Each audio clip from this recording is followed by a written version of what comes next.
What is up YouTube, and welcome back to the 8th video in the How to Get Brutally Strong series. This is going to be a two-part video about recovery because there's so much to unfold in this one. In my opinion, recovery is one of the most complicated terms when it comes to strength training because there are so many things that impact it, like how hard we train will impact how much recovery we actually need before returning to our baseline, but it will also be impacted by a huge amount of things outside of our training, like sleep, like nutrition, like hydration, like general stress management, and so on. So I've listed up a lot of things here that we are going to talk about, but let's first define like what exactly is recovery. And we can define recovery as a state or a process of which we are able to heal and our wellness increase, our fitness increase. Basically, we are getting into homeostasis and above, we're able to reach closer to our potential. So recovery happens after we have been through a sympathetic state where we have stimulated our sympathetic nervous system, which is where we are getting stressed. And then when we get some of this over here, that then puts us into a parasympathetic state where we're able to relax, and basically over here is when we recover. So we want some of this followed by some of this over here. So let's just start out by going through what is the things that put us into a sympathetic state where we start to get stressed.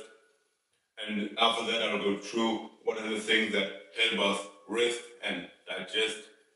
And after that, later in the second part of this two-part video, I'll go into the big, four things I believe are the most important, which is going to be sleep, nutrition, hydration, and lastly, stress management. So if we look at the things that put us into a sympathetic state, also known as fight or flight, we have the biggest ones are going to be poor sleep, hard physical activity, or too high workload. So with poor sleep, it means that we are not getting adequate recovery, and while sleep in itself does help put us into a parasympathetic state, too little sleep will leave us sleep deprived and with increased stress over time, because we need a certain amount of sleep at a bare minimum.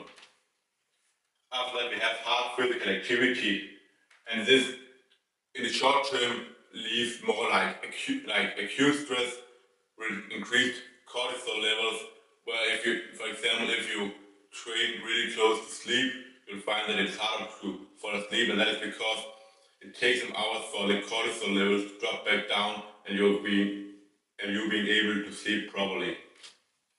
But in the long run, if we have really hard training and just absolutely kill ourselves, we will not be able to keep up with that, and it can put us into a chronic stress or a position where we start getting injured, something like that. After that, we have too high workload. I think most people know what I mean here, like if you're working extremely long hours and eventually it fucking clicks for you and you get stressed and you can't do shit at all. After that, we have lots of pressure. Some people have a lot of expectations, people that depend on them, and that is a very stressing thing, or it can be that at least. Financial issues are obviously a really big one, like a huge concern for a lot of people. Then we have something unexpected happens. Could be a lot of things, like someone breaks into your house, your car breaks down, stuff like that, or maybe like it's been raining a lot and your house is really close to the water and stuff like that, or really far down, at water level, and you get home and you see that it's just flooded with water inside. That is a really big stressor, of course. So things that we have no control over, and that's obviously a lot more as well. Now, causes of the parasympathetic state, rest and digest, things that put us into that is proper sleep. Then we have meditation and slow breathing. These are kind of together, because these things just give us time to relax and think about what has been going on, stuff like that, and just like worry about nothing at all. Sunlight exposure is a big one, as well as time in nature. We also have good financial state. I mean, it's just one less thing to worry about, basically. Being with friends and doing things you love are kind of connected together. And while these are kind of like relaxing, resting, something like that, like going to the cinemas, going to like a theme park, stuff like that, in itself is like relaxing and you're having a good time.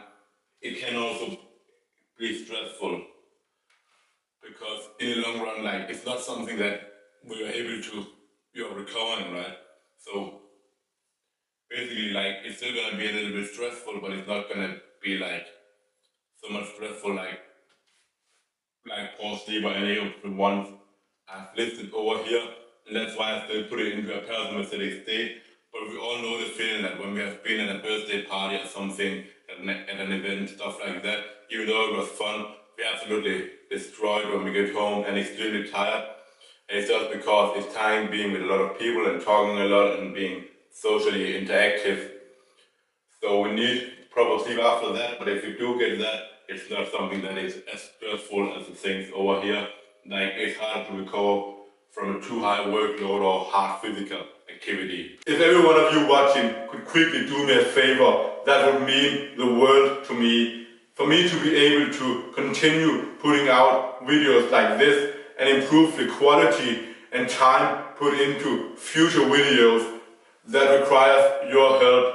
So if you can either leave a like or a comment on a video, subscribe to the channel, or share my work with a friend, that would be hugely appreciated. For now, back to the video. Now I've listed up some of the symptoms to be aware of when you enter these states, and obviously it's especially important to be aware of symptoms of the sympathetic state where you are getting into something like chronic stress and stuff like that. And the biggest symptoms that I can think of are the ones that I've listed here and the same over here. So you'll see that these are exactly opposite as the ones over here, which makes sense because these are two systems like nervous system sides or states that are directly opposite to each other. So symptoms of being in a really stressed state would be increased heart rate, lower testosterone, which is why you'll also see it accompanied by, for example, lower sex drive or decreases in strength, stuff like that. Increased chance of obesity. Also, it becomes harder for the body to lose weight when we are like underslept, stuff like that. Also increased injury risk because it makes it harder for us to recover, like after hard training, stuff like that. If you're not fully recovered and you want to stick to the same regimen that you've done before, if you're going to do that, you increase the chance of getting injured.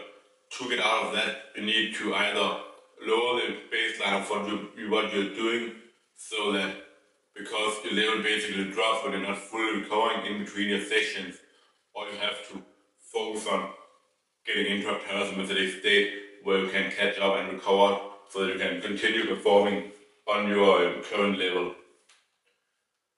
Dopamine levels decrease and cortisol levels increase. These are kind of like two opposite like hormones of each other. One is the like happiness hormone when it's something we do, something we enjoy, stuff like that. So basically, when dopamine levels like drop, it means that we're not getting as much dopamine decrease like excretion. Like when we do something we like, we're not getting these spikes in dopamine where we're getting like happiness out of that. So it's really hard to find joy in anything. And we also see that cortisol levels increase because this is our stress hormone, so we will have more of that in our body, obviously. Now, if you look at the parasympathetic state, the symptoms over here are exactly the opposite.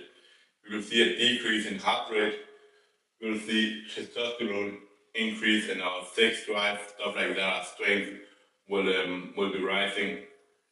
increase the fat loss. For example, in bodybuilding prep, really good sleep is extremely important to aid in fat loss. Decrease injury risk, obviously, when we are able to recover from our trainings. It decreases the chance of getting injured by a huge amount. And we will see dopamine levels increase and cortisol levels drop, which makes sense with what I explained over here. I talked about before that we need both sympathetic and parasympathetic stimulation, even though I mentioned sympathetic stimulation is a bad thing. So why is it that we need it anyways? The reason for that is that sympathetic stimulation followed by adequate parasympathetic stimulation increase the amount of sympathetic stimulation we can tolerate. So when we are training, for example, and we have hard training, so we increase our cortisol and things like that, and we stimulate the sympathetic system, which is our response to stress, and we then make sure we get enough sleep and stuff after that. When we return the next time to get the same amount of stress, we need to increase the stimulation that we put on our our sympathetic nervous system. Now I've drawn these buckets here because I feel like this is a really good way to give examples of the different situations that we have when I will go through all 4 examples that I have planned. So this first one here is a sympathetic stimulation with not enough parasympathetic stimulation. So here our person is lifting, doing 5 reps with 200 kg, followed by only 5 hours sleep. So a lot of sympathetic stress or stimulation without adequate parasympathetic stimulation, without enough relaxation and rest. The same thing is repeated next training and next training again, and you can see the 5 reps with 200 kg keep being a bigger and bigger stressor for the person because the rest we have in between is not enough, and therefore our base level drops, so it becomes harder and harder, and eventually here it becomes too hard, and that is when we will see like a decrease in performance. Or if it's another situation in life, like with workload, stuff like that, it could be something like chronic stress, for example. Now let's take a look at what happens if we have really low sympathetic stress but are able to just relax all day. Next up, we have an example where we have a lot of parasympathetic stimulation without the need for it because our sympathetic stress is just like really low, so we don't need all of that recovery and relaxation. So what you'll see happens here is that we have the same thing happening for the 3 first weeks, or whatever it might be, days, or it could be a long period, it could be a shorter period, whatever you make it. But you'll see that this person is, let's say, a curling kid. If you have not heard of this term before, it just means that the parents are doing everything for the kid. Like, usually, when they only have one kid and they just think that it helps them in the long run, when they do everything for them. But in the long run, what it actually does is that it makes them really dependent. So when they have to do stuff by themselves and they just can't deal with a lot of stress before their mind, their world just falls apart. So this person has no responsibilities, sits at home all day, so therefore the sympathetic stress is extremely low. Now, the parents does everything for them, for the kid, so the kid just sits, watch Netflix and chills all day and sleep 9 hours as well. So a lot of relaxation, a lot of parasympathetic stimulation. Now, if we repeat that, eventually our ability to handle stress will fall. So you can see this bucket becomes smaller while this stays the same. Over time it becomes smaller and smaller So eventually, when something that is out of our control, that we're not used to happens, when it does, it totally gets filled all the way up. You will see like it's this big. So if our pocket was still this big up here, it would not go higher than this, right? But that is because we're just not used to anything that is out of our control, stuff like that.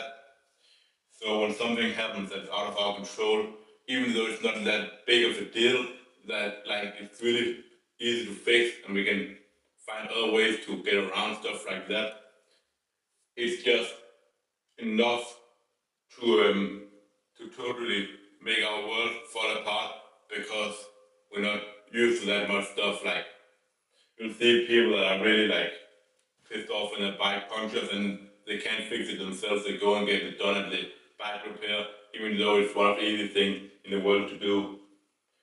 So, and that also means that at the same time, because we're so stressed about it, maybe it may mean that we won't sleep at night, stuff like that. So therefore, it makes our parasympathetic stimulation drop significantly. While for other people, it takes like a lot more. Like you're not gonna see someone like Elon Musk get like his world blown apart. But if his bike pocket is gonna take a lot more before he gets stressed because he's used to such a huge pressure or like and working on so many things at once. Finally, for the last segment in the first part of the two videos about recovery, let's take a look at two last examples.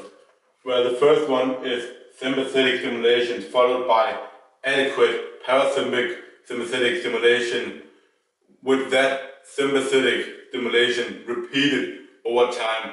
So what you'll see here is that we have our person who are able to do 5 reps in the squat with 200 kg, and the person gets 9 hours of sleep. So we're getting a really like a lot of stress, where we'll see a lot of adaptation happening from because of that, and we're getting adequate amount of rest after that.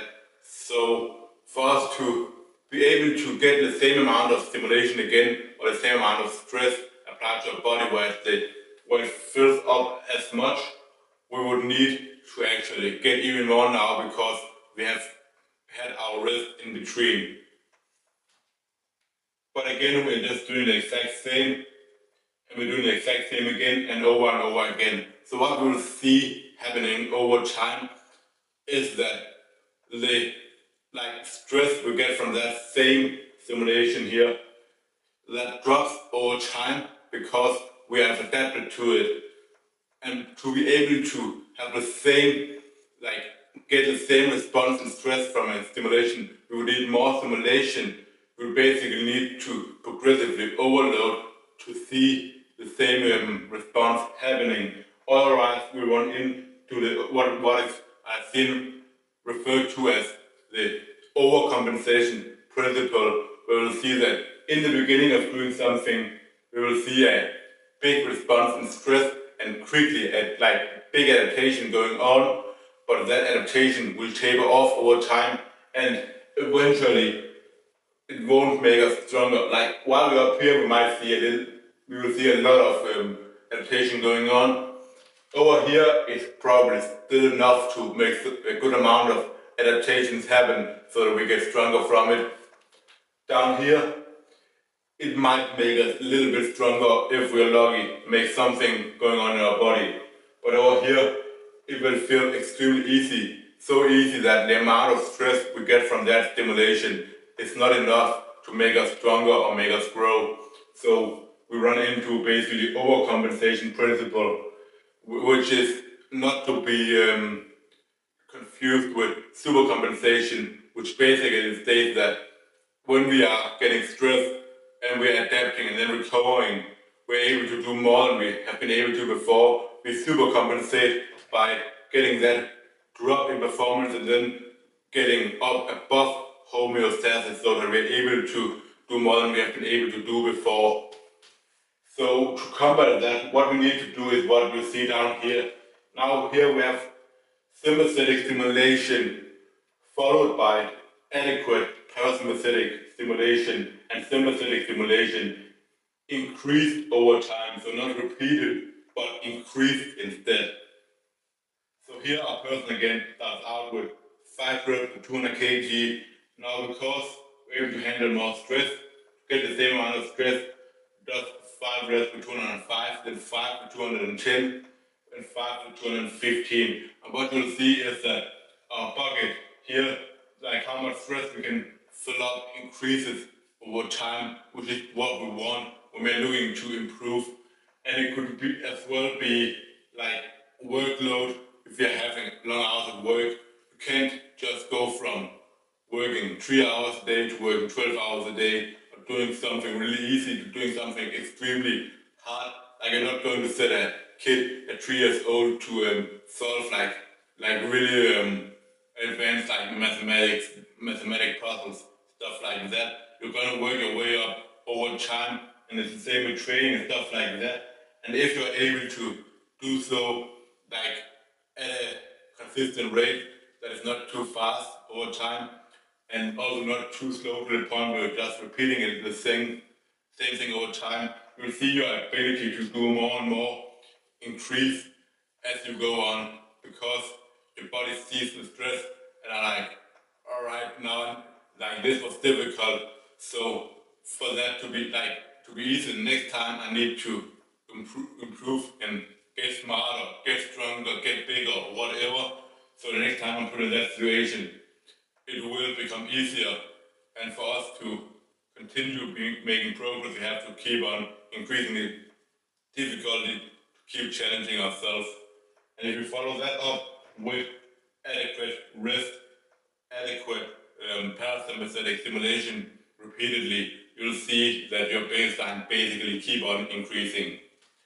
Alright, that was all for the first part of this two-part video about recovery, and I'll see you all for the next one. I'm out.